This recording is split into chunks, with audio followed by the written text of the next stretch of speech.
I'm Matt Reynolds, and this is my podcast. I can do the job, but running the business is quite difficult. What a lot of tradesmen lack, and I was probably one of them, is business skills. I don't mind making mistakes. You learn from your mistakes. Information is all around you in the minds of people that work beside you.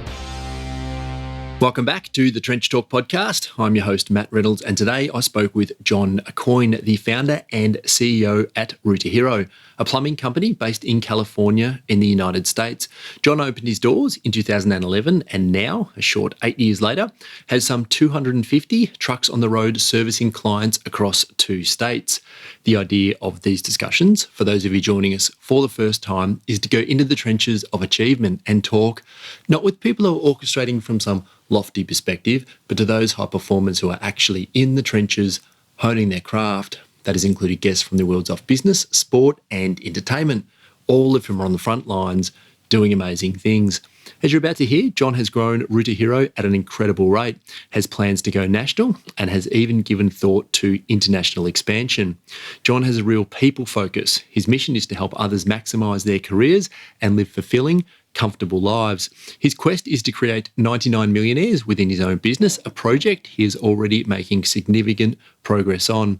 He's the author of 3 books titled The Secret to Real Wealth, Creating 99 Millionaires, and Values First, Principle-Driven Leadership. We talked about all 3 books during our chat. We also covered the early days John spent working out of the back of his car, saving money, why plumbing should be your first career choice, not your plan B. Some of the early marketing strategies John used, how he got work and how he organised his day, growing a business without using debt or financing, why he makes himself so accessible, including having his own mobile number on the company website, routerhero.com, and why it's on the back of every business card, something very rare for a company as large as John now runs, the reason he teaches finance to his employees, why John believes the future of trades is in technology, and as always, much more. John is very active on LinkedIn, so you can track him down there and learn more about his company at routerhero.com. You can get all 3 books John has written at routerhero.com/books, and his email address is john@routerhero.com. If you enjoyed Trench Talk, head to xrm.com.au/podcast and opt in for the newsletter. We'll make sure you're notified when every new episode of the show is released. Trench Talk is available everywhere good podcasts are served, so if you're feeling super nice, please leave a review, comment, rating, or whatever your chosen podcast platform allows. Enjoy this chat with John Akhoian. John, thanks for doing this. Thank you, Matt. Looking forward to it. Now, I'm in my home office here in Melbourne, Australia this morning. We're recording this online via Zoom. Where do you find yourself and where are you today? I'm at my home office as well. I'm in Granada Hills, California, which is in the northern Los Angeles area. Now, you have a very impressive, in terms of growth, plumbing story. So I wanted to start right at the beginning, and that is why plumbing? Because as I understand it, plumbing was actually your plan B. Yes, it was. It was plan B for me. I got into plumbing because it was sort of the trade that was in front of me when my dad passed away when I was 17, and I dropped out of high school and had to go work to make up the income that my dad was making to support the household. So plumbing was there. We had a family friend. My mom called him, asked him if he was looking for an apprentice, that she was concerned about me because I wasn't really attending school or doing well in school. And she told me to call him. I did call him, and it was the best thing I ever did because I fell in love with plumbing as soon as I got into it. And was it the actual work that you enjoyed more, or was it the potential to build the big business that you have today? What was the initial attraction? At first, I was attracted to the work. I never really was afraid of getting dirty. And the first day I went out with my new boss, he was a service plumber that was servicing apartment buildings. So we went out to a 30-unit apartment building, had a leak underneath it. That was our first call. We had to crawl underneath it. I never knew that buildings had crawl spaces until then. And so I crawled underneath with him wearing a crawl suit. got completely muddy, went in and out of the crawl space, bringing him fittings and tools and whatever he needed. And got out and took a couple more calls. At the end of the day, I just felt like, hey, this was really good. I really enjoyed fixing stuff. I enjoyed being outside and not behind a desk. I enjoyed driving around. So I just liked everything about it. Primarily, fixing something, taking something that's broken and making it whole again, So when did you turn your attention to the business side? Because I'm assuming there was a fair period of an apprenticeship or training that sat, from that point going forward. So can you talk a little bit maybe about that time, and then when the idea to go into business, the business of plumbing, came about? So the way it worked was my dad was a truck driver, and he had an 18-wheeler truck with pulling those 52-foot trailers, hauling goods from here to there. And when he passed away, we really didn't have much of a savings, and we had a mortgage because we had recently bought a house. And my mom decided that she was going to sell the truck and use the money that was left over from the proceeds of the truck to pay for the mortgage. So we knew that we only had a couple years of bills being paid, and I had to start earning some serious money in 2 years so I could continue to replace the income he was making. I had an older brother. He was going to college at the time, was an architect, was studying for an architect. We didn't want to interrupt him. He was already into schooling for so many years. So I told Mom, I said, look, let me learn the trade. I'll get really good at it, and I'll make enough money to replace the income. So what happened is that I really learned fast. I went in and started working for Arthur, who's a family friend, for $30 a day, $25 or $30 a day. That was my income at the time. And he told me, he said, look, I'll give you rapid raises as you learn and get better. I'll give you raises. And when you can go out and do it on your own, where I don't have to go with you, you're going to earn the most you can. So my goal was to earn the most I can as quickly as I can. So what I would do is I would go out there, I would ask 100 questions, I would learn, I would do it, I'd try to do it. I'd come back when I'm cleaning the truck, I would look at it, I would ask them questions, I'd get books about it, I'd start researching it and figuring out things. So I kind of was so interested in it that I'd spend my free time as well learning about plumbing. I eventually, within less than a year, maybe 6 months to a year, I was out there doing it on my own. And he got to a point where I was earning good money. He was paying me well. I was making double, close to triple what I was making when I started. But he said, hey, this is the cap. I can't pay you any more money. And so I proposed to him. I said, look, Arthur, I got another year and I got to start making more money, and why don't we grow the business, get more customers and all of this, and I'll help you with it, and we can earn more money, and then you could pay me more, and I can replace my dad's income. And he goes, John, I'm not interested in those headaches. He goes, I really don't want to grow. I want to keep one truck. I'm comfortable doing this. And, just go ahead and hire another guy, and you got options. You could go work for a bigger company. You could go start your own business. You could do any of this. So I decided at that time that I was going to help him train the apprentice, and we did. And off I went to start my business. I started my business with just some hand tools and the car I had, and just, went door to door, landed some jobs, and made some money and invested into more tools. And within a year, I had a full-on plumbing company, doing really good business, replaced my dad's income. Then after that, I doubled it and I tripled it. And I just really loved what I was doing. It wasn't like work to me. So I was doing it 7 days a week as much as I can. So I really want to ask about how you grew from there as a business, but I wanted to first just touch on this aspect of you taking on the responsibility of earning money for your family. Did you ever feel under pressure through that period?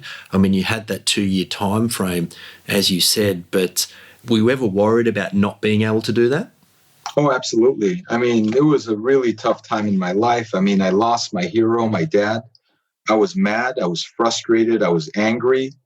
I had a lot of pressure on my shoulders. It led me to become an angry young man. I mean, I lost my temper a lot. I would, get into a lot of arguments and fights, and it's not something I'm proud of. I mean, I went to jail a couple times. I mean, it was not a healthy young man's, teenage boys, going into adulthood. I'll tell you that much. But I was determined. I was very determined to make more money, to be able to, number one, support the household and help my mom.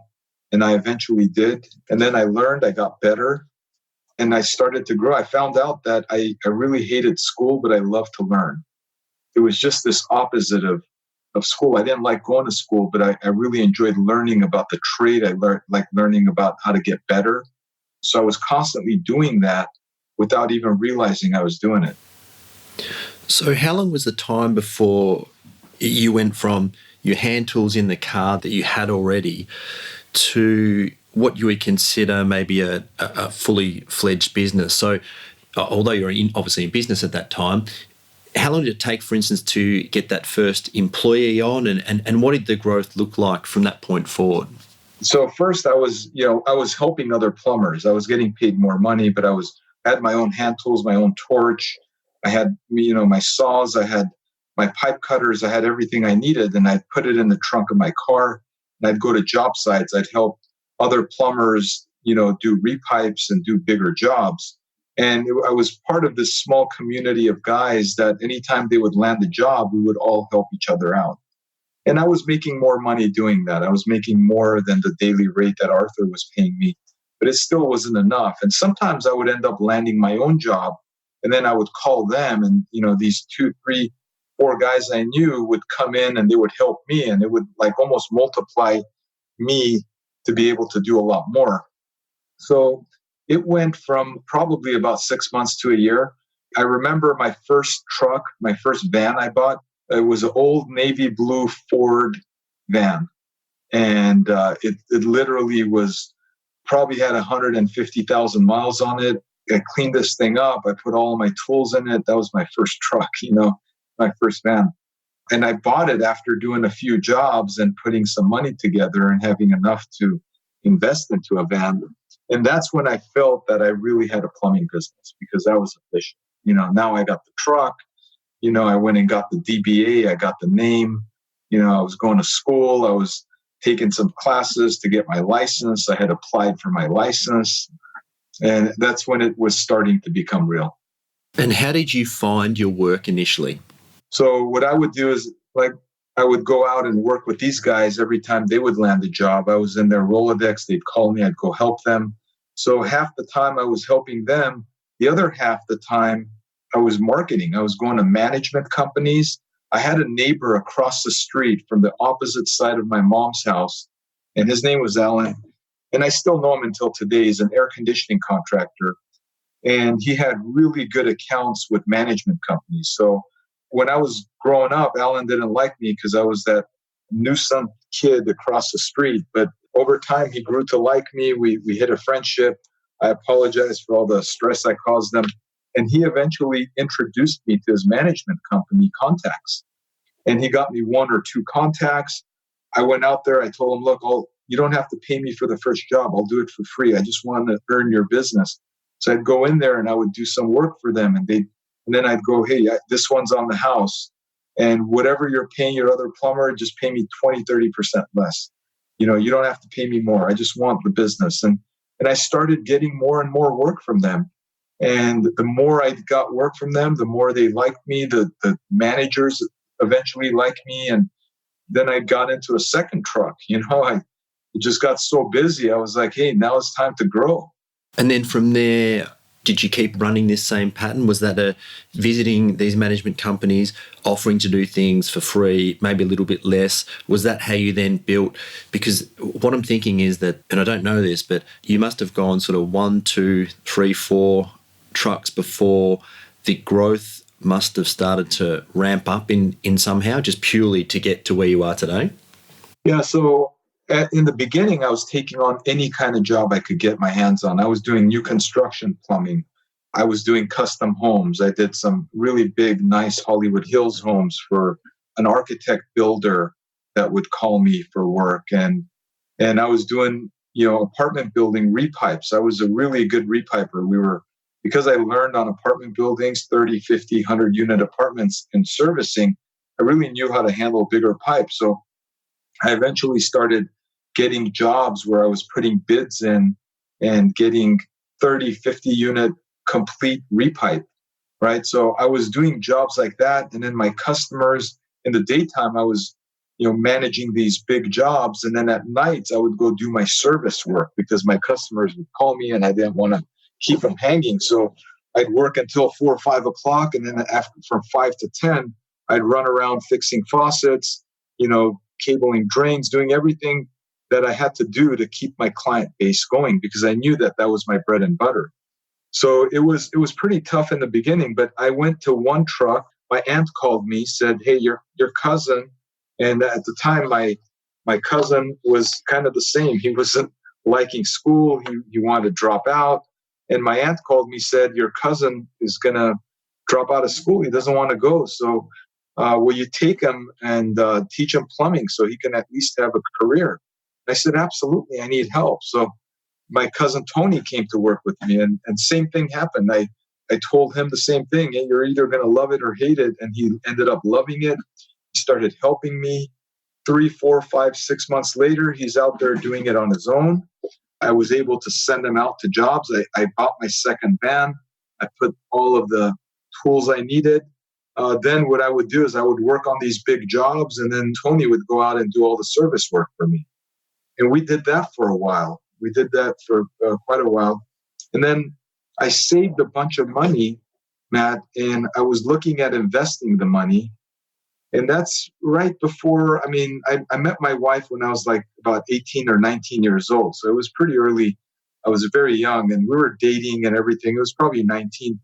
And she taught me how to save money. Her dad was really good with money. So I started making a lot of money doing plumbing, but I didn't really know how to save it. But she taught me how to save it, put money aside. So I had, quite a bit of savings, and I go, I want to invest the money. And I always wanted to invest in real estate. So I started looking at my choices, either buy an apartment building or buy some real estate or, invest into a franchise. So I went and bought a franchising magazine. I remember this. They still do in some corners. They have these magazine booths, right? I went in and I said, "I want a franchising magazine." I bought one. I was looking at, how do I invest into one of these fast food franchises, right? Because they seem to run themselves. I'll do my plumbing work and this will be an extra income for me. And I bought a franchising book. I was flipping through and I saw this big franchising marketing thing about Roto-Rooter. I go, "Wow, Roto-Rooter. These guys are big. Then they're a franchise." So I called them up and they said, "Well, we don't have any franchises available. We got one over in the Midwest somewhere." And I go, "I'm not going to leave my family and move to own a franchise." So I said, "No, thanks." And I kept flipping. And I saw this little franchising ad and it said franchise opportunities available. And it was a Mr. Rooter franchise. And I ended up calling them and I ended up buying a franchise. And after that is when I learned, more of the financing about business and things like that, marketing. And, that's kind of where I learned a lot of my, like a lot of the business things that helped me grow the business.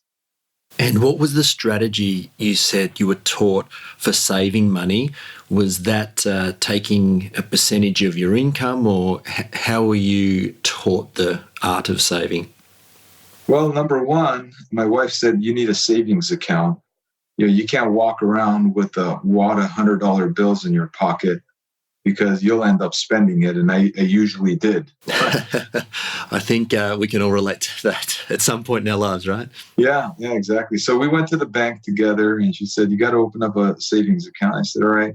Open up a savings account, put some money in there. And she said, "Well, you're going to have to just leave it in there. Don't worry about it. It's going to be there when you need it, but just take what you need and leave that. Don't have it accessible where you could spend it." And back then, when you used to put money in a savings account, they'd give you a little booklet, right? And then they'd stamp the date and then they'd write the amount you put in. And that became sort of like a game for me. It was like, man, how many times can I get this booklet stamped, right? Every time I would go to the bank, make another deposit. They would stamp it and put the dollar amount in. I would go, awesome, man, I just want to see this thing multiply. So I started doing that more, and I kind of gamified it for myself because I'd open it up and look at it all the time. And then I'd, go in there and I'd deposit some money, stamp the date, write the amount. And then I'd start totaling it up at the end of the page all the time, flip to the next page. My goal was to run out of little booklets. Right? So that kind of became, my strategy for saving. I've always been a addicted kind of guy. When something, I'd create these traditions and then I'd make it an addiction. And right now it's about how I work out. I'm addicted to working out. I'm addicted to my morning rituals, positive addictions, not negative ones, but that became almost like a positive addiction to me. And it kind of helped me save money. And that's how I started putting money away. I'd land jobs, I'd go do it. I'd take, put in my checking account what I needed to pay the bills, pay everybody. And then the rest of it just went straight into there. So was it just whatever you had left over that went in there, or was it a certain percentage that you forced yourself to do either each week or each job? It wasn't a percentage or a certain amount. At the time, it was whatever was left over. So it would be the bills are primary, the household bills, the business bills, paying my guys, paying the parts houses and all of that. And then anything left over would go there besides my, whatever I'd spend and stuff like that, my regular spending. But later on, as I started going to seminars and things, I learned systems of how to do it. And that even drove it further. It just made it a lot more organized and made it more automatic. And I've been doing it ever since. I've been using those systems of how to automatically put money away into different accounts and use them for different things. Yeah, making saving fun is certainly a huge component, right? Because I've been through similar stages, it sounds like, that you've just described. Because as soon as you do get a little bit of momentum and success, you do want to keep pushing it, right? And then if you can turn it over to this automatic way of doing things, as you just described, then you can really get into this position where things you've just got to take care of your day-to-day stuff, right? And the finance and that side of things just grows and grows and grows, and it's an exciting time. Yeah, absolutely.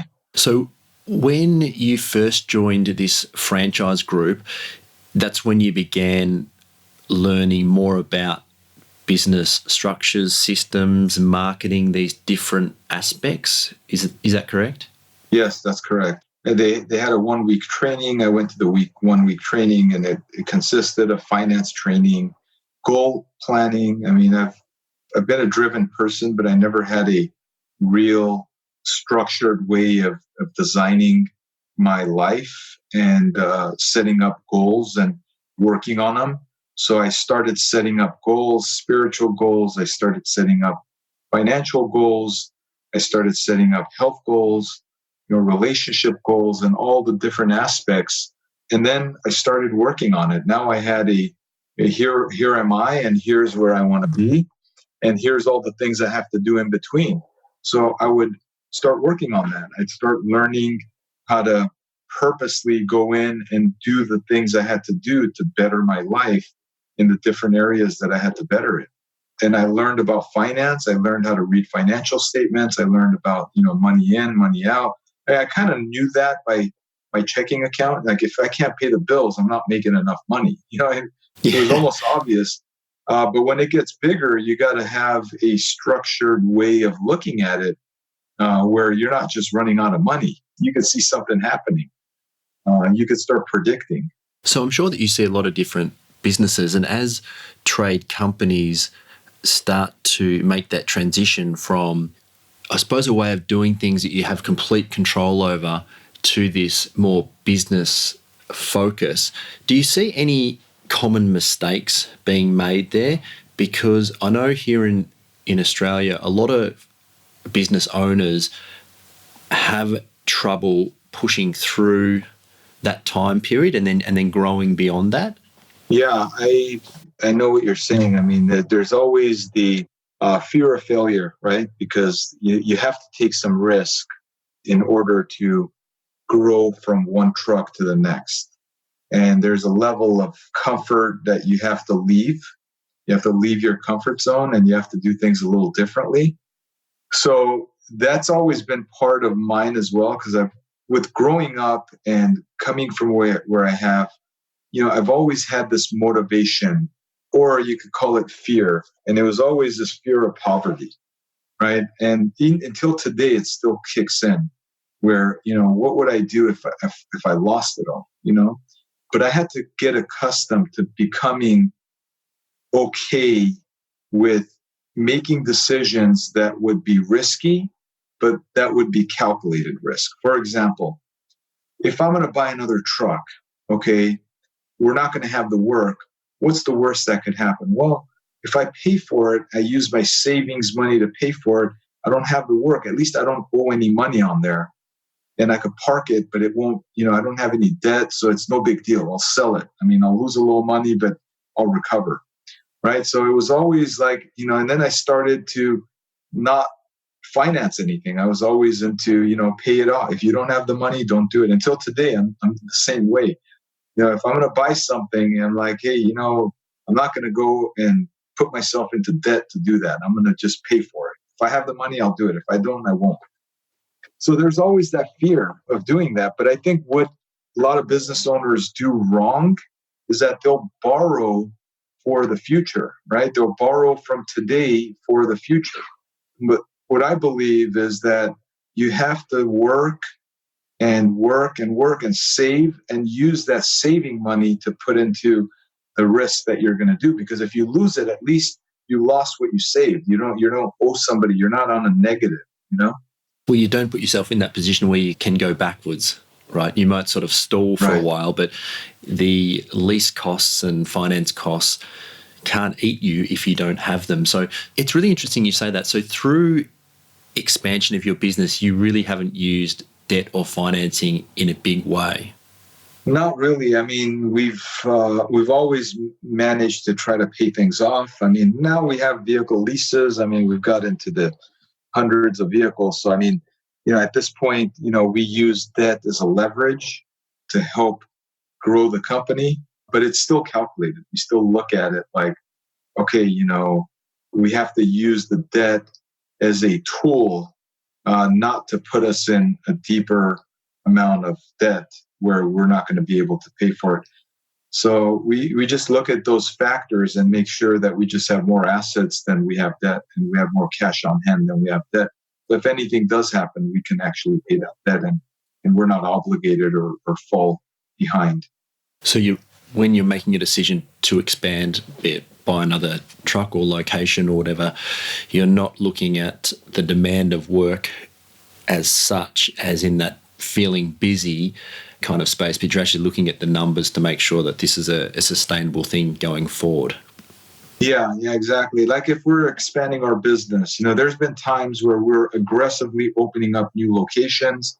And then there was times where we stopped opening up new locations because we had some locations that were hurting. I'd say we put the wrong management in place. The business lost some momentum. It started losing some money. We were taking money from one of our businesses and paying for the other one. So we completely put opening up new businesses on hold until we fixed this, right? It was all hands on deck. We got to get all of these businesses fixed, and we got to get up to a margin where we're actually making the decent amount of money, or we're making what we should. And then we put that back into the growth. So there's times we're taking steps forward. There's times we're taking steps sideways. Okay. But we try never to take a step back. But that's the last resort. And if we have to take a step back, at least we want to have the cash reserves to be able to, sustain, the company. So it's not impacting it. So you have 250 odd trucks on the road today? Yeah, something like that. And you started you bought your first location with this franchise group, but then you bought many other locations with that same franchise group. Yeah, I bought my first location, and that was my first 10-year franchise agreement I got into. And we grew pretty fast. I was a fast learner. I really enjoyed plumbing. So we implemented and grew really fast. I learned from other friends. That's when I learned about networking. I never really knew that There could be other people that are doing the same thing you're doing, but doing it really well, that are willing to share with you their success strategies, right? This is how I did it. So I was a sponge. I would, really go out to locations. I would learn, take notes, come back, apply.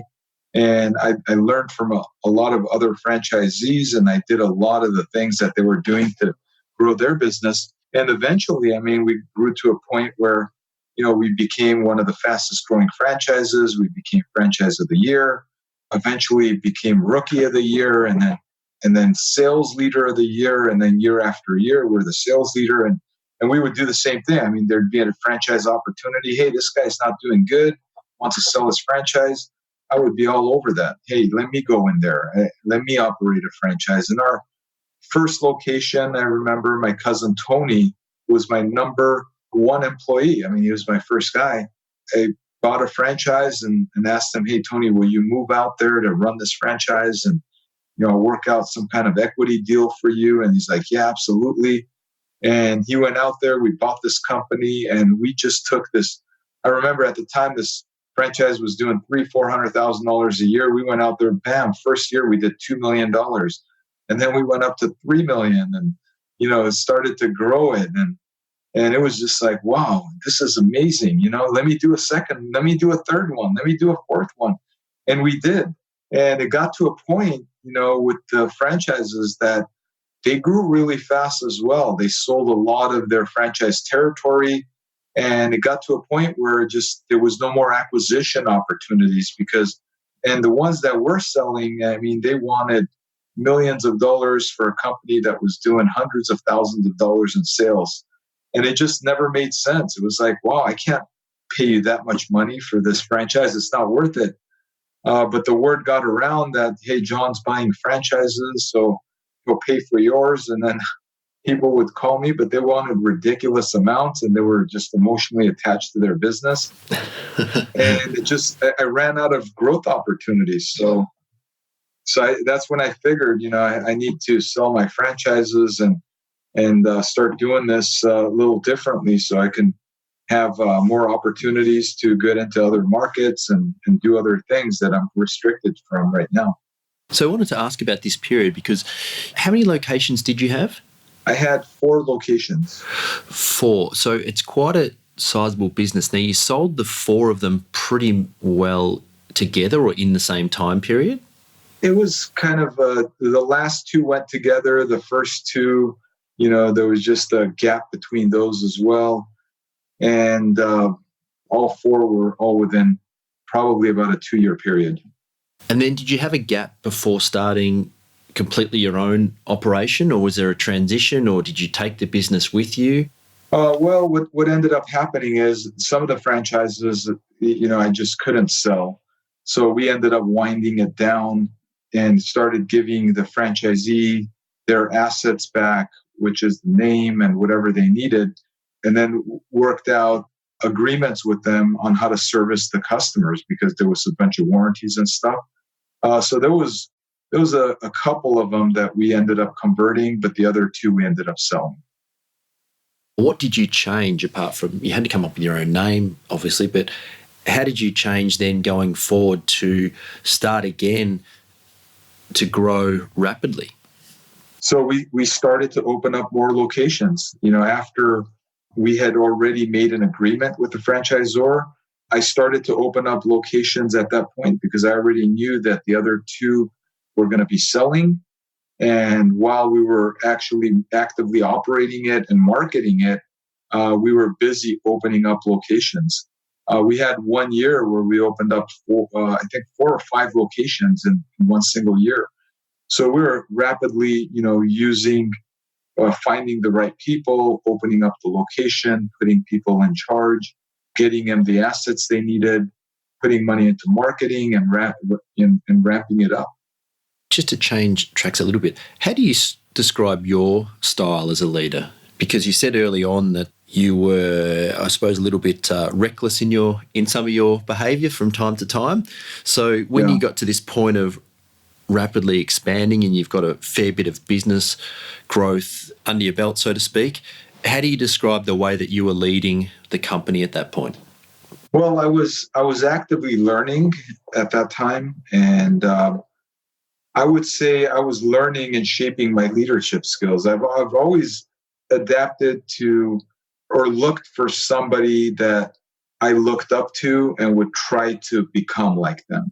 And I would just continue to learn. I mean, there was a time in my life where there was a guy that worked for me. When I even had the Mr. Rooter franchises, and I bought an air conditioning company, and he came in to help me run the air conditioning company. And he was a 3-generation plumber, eventually became a really good friend of mine and became the co-founder of Rooter Hero. And he was like a dad to me. I was learning a lot from him. He helped me sharpen my spiritual skills. I started going to church. I started praying. I started actively attending and doing the things I had to do. And I noticed that, my life got easier and got better. I made better decisions. And there was a time I gave up complete alcohol for 2 years. I didn't drink anything. I just went completely, I'm not going to do this, because I would end up drinking a lot on the weekends and I'd get careless and do bad stuff. So I knew it was bothering my wife, and I eventually did that. I got better as I got less angry about my childhood, about, kind of the circumstances that I went through. As I accepted it and forgave it, my life got easier. I was able to forgive people. I was able to forgive my dad for leaving me at a young age. And then I was able to see that, him dying actually shaped my life to become who I am today. And I'm actually now grateful for that, because it's almost like he sacrificed his life for me to be who I am. So I just got better. The more spiritually I got better, the more closer I got to God, the better my life got. And I've never stopped that until today. I start my morning reading the Bible, praying, doing a lot of things. Faith is our number one value in our company. I mean, we talk about faith.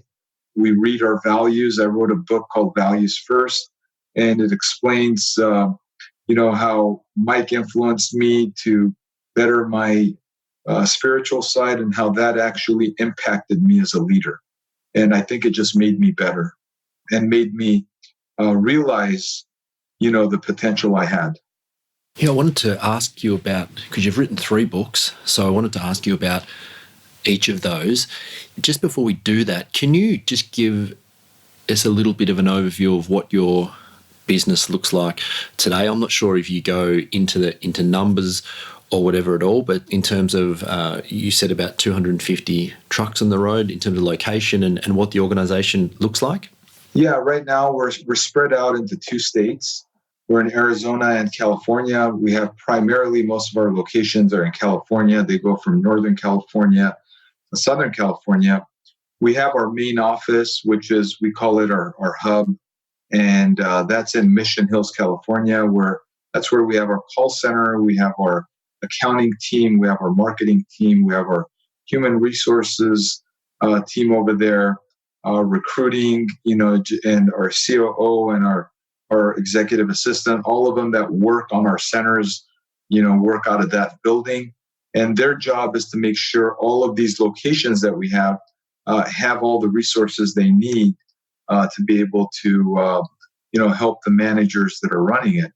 And we have all of these locations that are spread out. And in these locations, we have our trucks, we have our technicians, we have our management team, we have what we call the logistics coordinator that does some dispatching, does some accounting, is sort of like the spoke to the hub, like connects all the paperwork, the processes to the hub.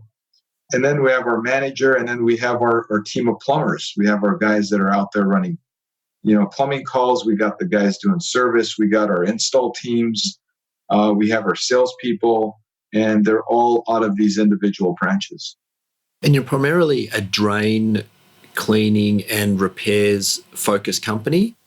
Yeah, we're a drain cleaning and plumbing service company. So we're primarily a residential, a light commercial plumbing and drain cleaning company. So I'd say about 70-80% of our service requests that come in in the form of a stoppage, backed up sink, toilet, whatever it is. We get about 30% of plumbing calls as well, leaky water heater, this and that. And we respond to that. We go out to that. And then if it's a simple fix, we fix it. If it's something that requires a more major repair, then we have our install teams that can go in there and take care of that as well. And do you work for homeowners, private clients, or is it more of your bigger buildings and like facility management sort of companies, or both? We work more with homeowners and individual clients. Our primary customer is the residential homeowner, owner-occupied home that has a plumbing problem. So you started to write books pretty early in your career. The first one was The Secret to Real Wealth. And I haven't read your books, to be upfront and honest about that, but is that based around this idea of saving money? The book is kind of based on how plumbing was plan B for me and how plumbing is plan B for a lot of young adults. And it really doesn't have to be plan B. It could be plan A. Look, there's a certain amount of kids that go to college, they do really well, and they get into white-collar jobs, and that's really good. I'm not saying that plumbing is for everybody, but there's certain kids, young adults, that they should consider the trades as not a plan B, but a plan A.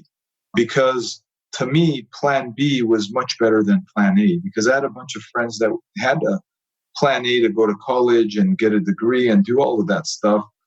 And, up until right now, my plumbing business was much better than their career as a doctor or a lawyer or whatever they got into.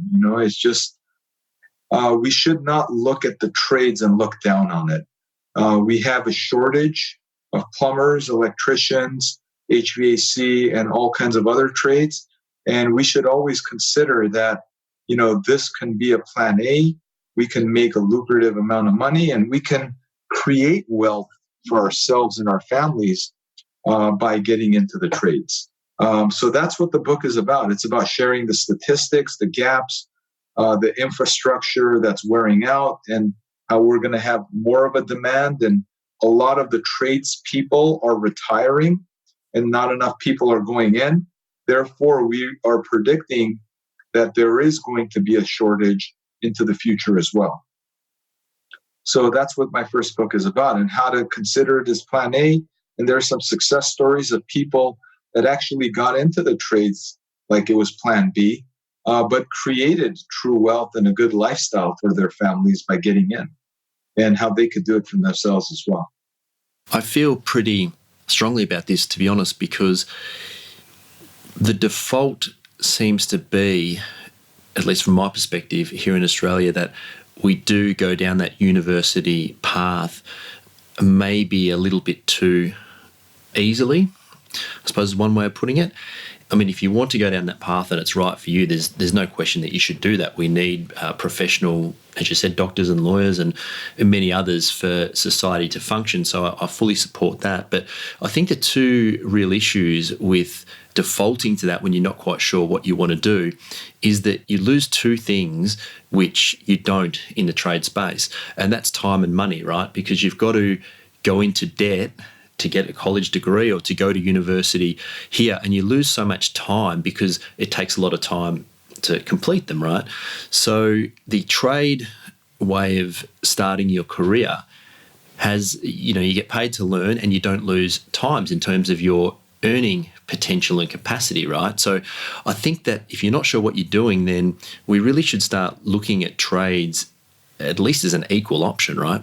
Yeah, exactly. And it's not for everybody, but there is a certain amount of people that should consider that as they're growing up. Because right now, Matt, as you know, who considers trades as their first option? It's either their dad or uncle or one of their heroes is a plumber and they want to grow up and become like them. That's one avenue of people going into plumbing. And I've seen quite a few go in there because their father's a plumber and they want to be like their dad and they get into it. And then the other group is guys that got into it through hardship. You get into it, you never thought you were going to be a plumber, but one day you're digging ditches because that's where life took you. And next thing you know, you're learning on how to put pipe together.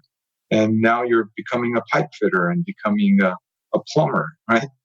Those are the major two groups of people I've seen go into plumbing. And I came from the one that went into the ditch digging, right? Got into the apprentice and got into it not thinking I was going to do that the year before, but got into it because circumstances took me there.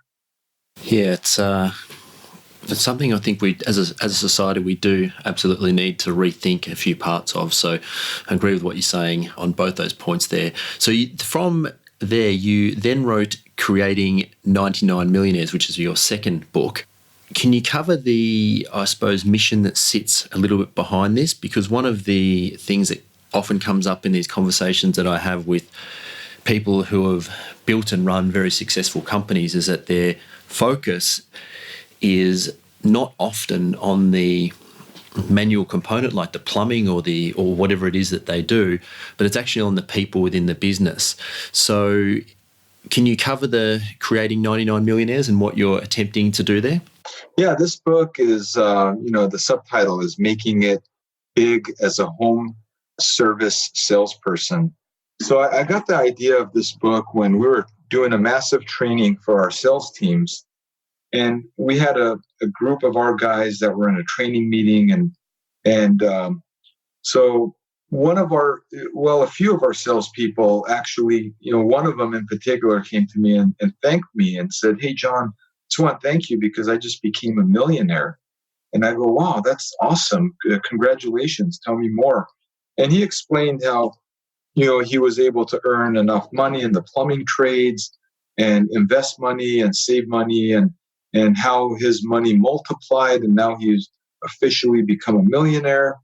And I was like, wow, that's great. And then I started thinking about it and I'm like, man, there's probably about a dozen people or maybe 10 to a dozen people that I know have been impacted by this trade and have become millionaires. If not, like the guys with Service Titan that got into it, that even, became multi-millionaires. And so that inspired me to write this book of Creating 99 Millionaires, because working with our company and working with me, there's been almost a dozen people that actually became millionaires. And I just made a new goal that, look, I want to help 99. I want to help 100 people become a millionaire. I did it to, 10 people became one.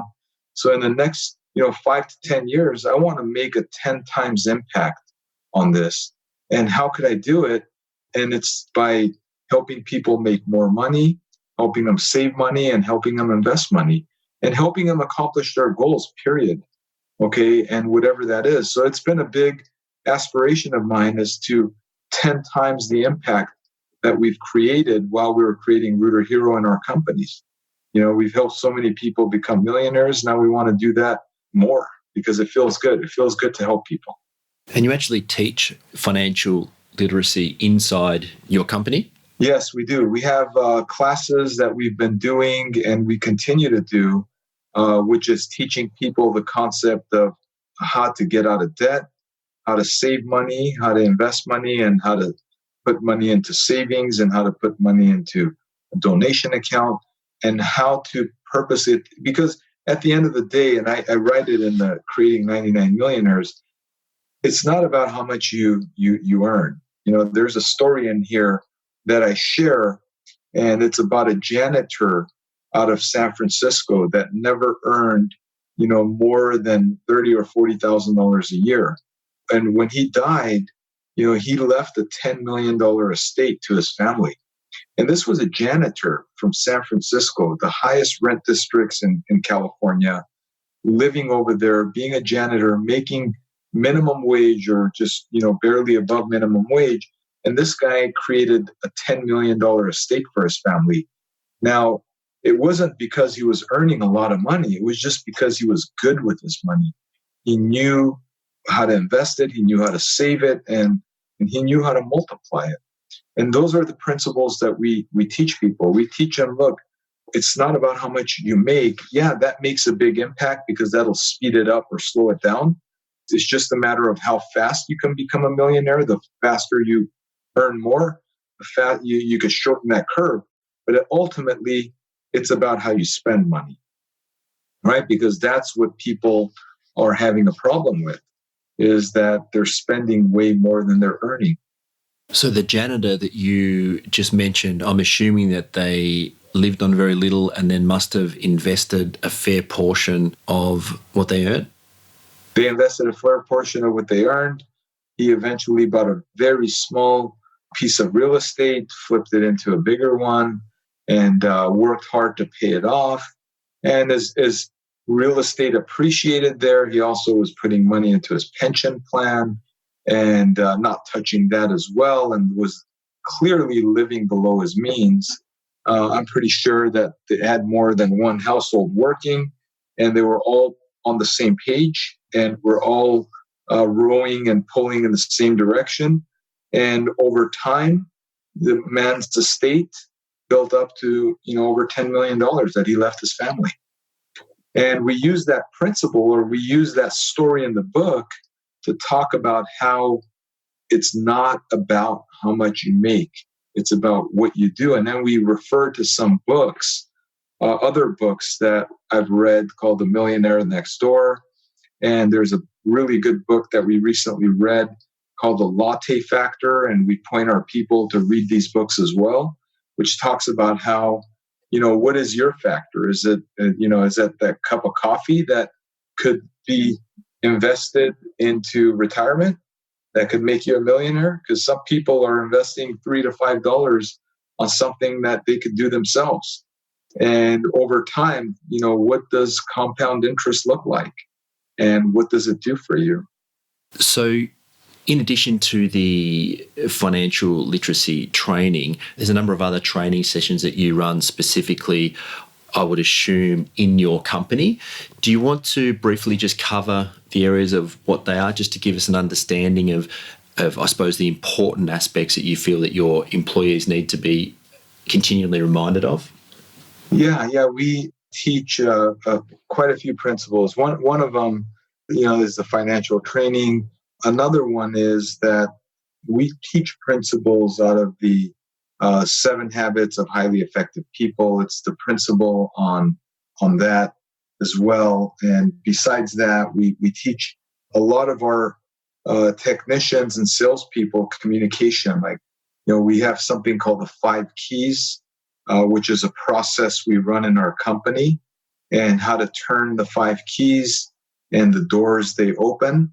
And this is a service concept we talk about that actually helps people get a better service experience, which actually increases the average ticket size, which impacts ultimately their paychecks and helps them make more money. And then we have this options that we give customers called the 3 and 6, where we do 3 steps and offer 6 options. And we teach those principles as well. And we talk about communication. We do role playing with them. So there's just quite a bit of training that we do on a monthly basis. And now we're doing it on a daily basis through online training. We have our Hero University, where we also teach everybody on how to fix things, right? We've created hundreds of videos of how to fix a toilet, how to do this and how to do that, all into the plumbing aspect of things. They're all 3 to 5 minute videos, and they're designed to help our Hero University students speed up the training that they're getting. So they can actually do video training. They could do hands-on training. They go to our Orange County office where we do training on mock-ups. We have our own plumbing systems that are set up, and they go through and fix it within a supervised area. And then they do some classroom training. They do some book training. And then they go out in the field as well and do some hands-on training with other plumbers. And so we have an apprentice program. It's a 12-week program. And we'll take a guy that is mechanically inclined, that knows nothing about plumbing, and turn him into a basic service plumber. And over time, we'll teach him even more and turn him into more of a journeyman plumber, and eventually a master plumber.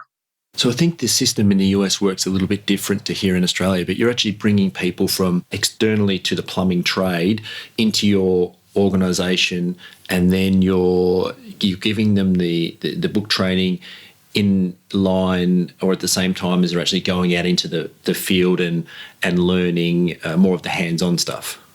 Yes, what we do is first, we hire them and we have them do ride-alongs first, and we first test them to see if, they like the trade before we put them in the training class, because we learned that, when we do that first, it automatically takes guys that are really not serious about it and we're kind of iffy about it.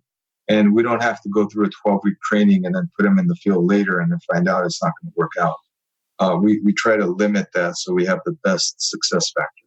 And is this something that you charge participants for, or you actually pay them as they're being trained? No, we pay them as they're being trained, and we do know how much each student costs us because we also give them all hand tools and get them equipped, ready to go into a truck. So between the training, it costs us roughly about $11,000 to $12,000 per student over the course of the quarter. And what we do is we don't charge them for it. We actually pay them as they're going through it. But then we tell them, look, if you work for us for a year and a half, you don't have to pay this back. So all of this just kind of disappears as long as you're, working for our company. And if they quit in a year, then they only have to pay 2/3 of or 1/3 of it back. So they don't have to pay the entire thing. So we do that only to not have people that are coming in that strictly want to get trained, get paid for training, and then go out and do something else. Yeah, no, that's a very smart move because I could see that would happen, particularly if you had some pretty good training. And if what I understand about your company's reputation is correct, then I could see that would probably happen more than once. So that does make incredible sense. So you've recently written your third book, which is Values First. Why did you feel that there was a reason to write that book? And I'm seeing this sort of trend across the industry really starting to emerge in the last 12 months or so. So what was the reason to put pen to paper on this Values First method of running a company? So we've always been a values-based business. And I wrote, that's a good question because when I first wanted to write this book, the guy that's helping me with my books asked me that question, said, John, why do you want to write this book? And try to kind of encourage me not to write the book, almost like try to talk me out of it. And said, look, if you do this, you're going to be, people are going to judge you more. You're going to be under a microscope, and you're writing books about values and leadership and all of this. And so I thought about it for a while. I said, you know what? I said, I want to write the book for me. Okay. I want to write the book because I want to be held accountable to these values. And I'm not perfect myself, but I want to communicate with my team, with my customers, with the public that I'm a flawed individual. Okay. And these values change my life. And these values are not created here to make me a perfect person. They're created here for me to stay within the guidelines. And if I ever veer away from these values, for me to be brought back into this narrow road that I've created for myself. So it was more to hold me accountable, to the principles of the values and to encourage others, to be value-driven as well, to live a value-driven life where values are always at the center of every decision they make. Yeah, it's an incredible communication tool, isn't it? Particularly when you've got a large team like you do, to have a book or refined even further, a set of values to come back to and to actually run each decision by can really help not only keep everybody on track, which sort of in a lot of ways goes without saying, but it can really speed up your progress too, right? Because you're all on the one track. Yeah, absolutely. There was just one more thing that I did want to ask you about, John, if that's okay, and that is that you actually offer equity or ownership in your locations to your employees, I guess, as they go into management and then start to, in some way, prove themselves. Can you just explain a little bit about how that works and, as a result, how those people perform differently after they become owners? Yeah, absolutely. I do have some locations that have the owners or what we call as shareholder partners that are managing it and running it. And I highly encourage doing that. I mean, that's something that I've done for some of our locations, and I'm happy to do it for more as we expand out and grow, because it really puts some skin in the game for the person that's there running the day to day.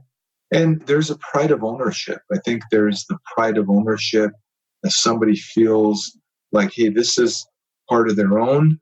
And at the end of the day, I believe also that, when somebody has the pride of ownership, they just take care of it differently and they just treat it differently. And that's always been something we've done, and something that we want to continue to do as we open up more locations. And do they earn that with service given? Do they have to buy into that? How does the financial piece of putting that together work? Well, it's kind of worked differently for most people. I mean, some people actually wrote a check and they bought in. Okay. And some of them did it through sweat equity. We made an agreement that, here's where the company's at. This is where we need to be. And as the company makes its revenue numbers, as we make our profitability goals, then we will take a percentage of that every month we hit it, and we'll put it into an ownership bucket.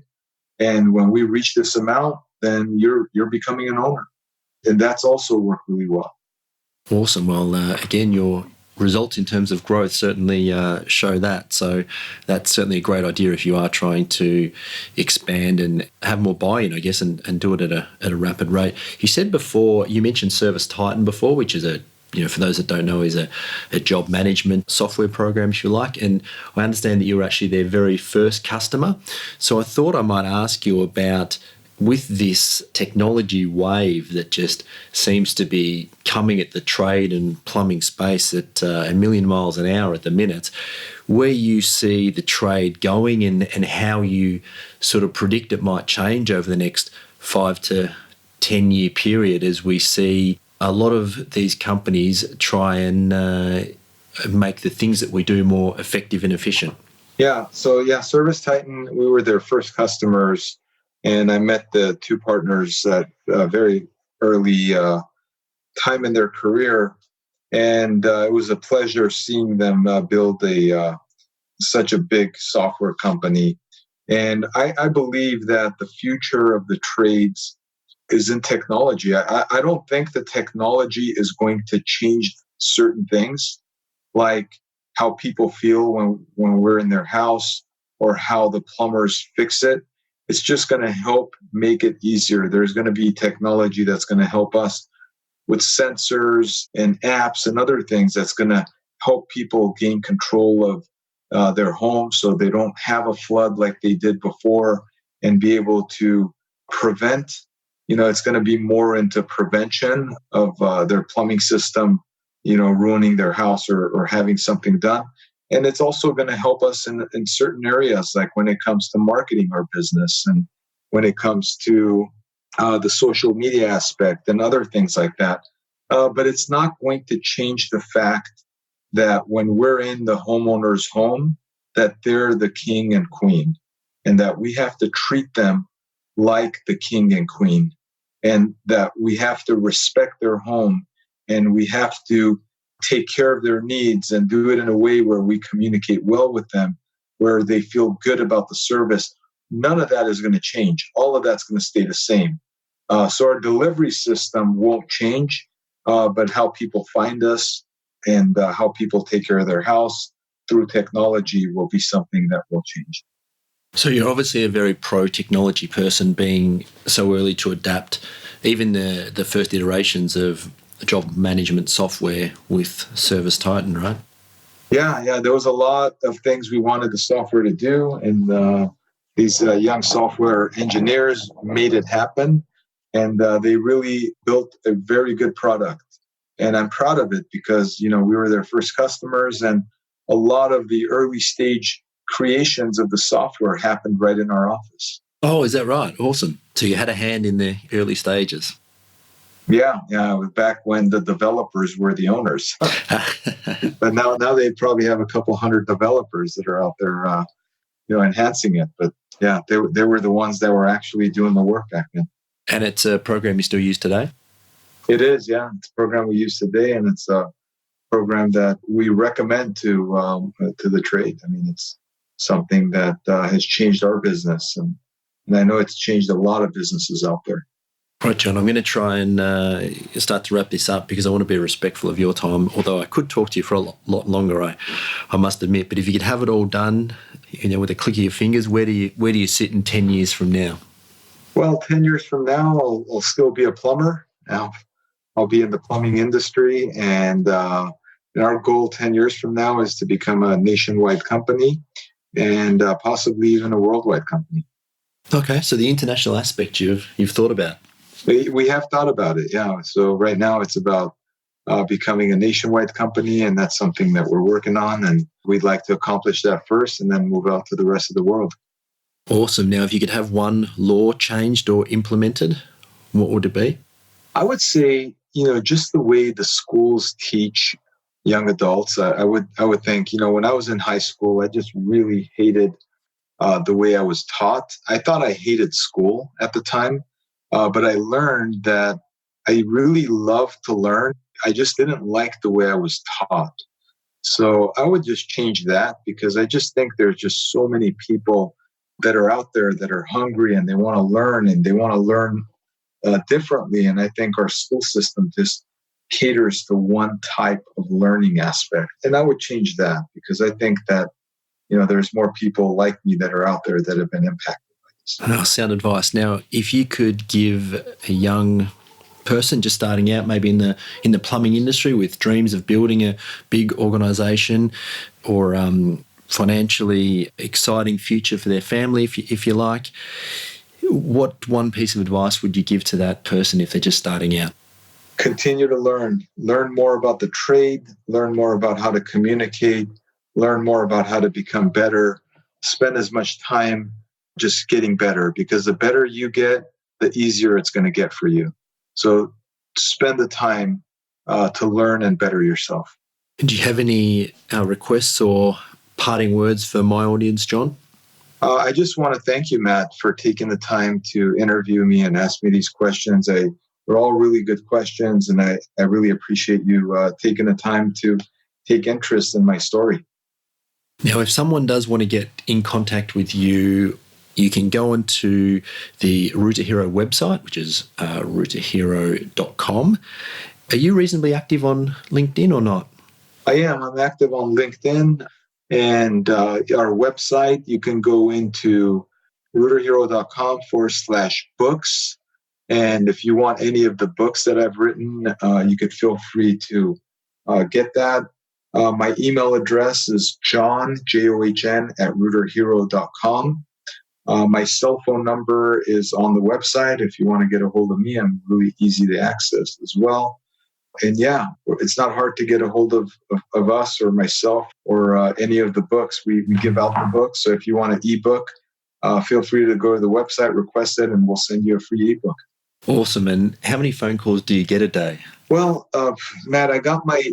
You personally, just the fact that you put your cell phone number on the website. Well, I don't only put it on the website, but I also have my cell phone number behind every business card, because what I've told our customers, and it's part of our radio campaign, is that, I promise you that we'll show up on time, do what we say, and be polite and take care of your home. And if we fail to do that, my personal cell phone number is behind every business card. With that being said, my cell phone number is very easy to access, but I rarely get any calls, but I usually get about 2 to 3 calls a day from customers or people soliciting for something or another. And it's typically easy to forward it to one of my team members to resolve or do something that can help me with it. No, of course. I'm sure that you've got that well systemized in the background there. Well, John, I'm going to let you get back to the remainder of your day.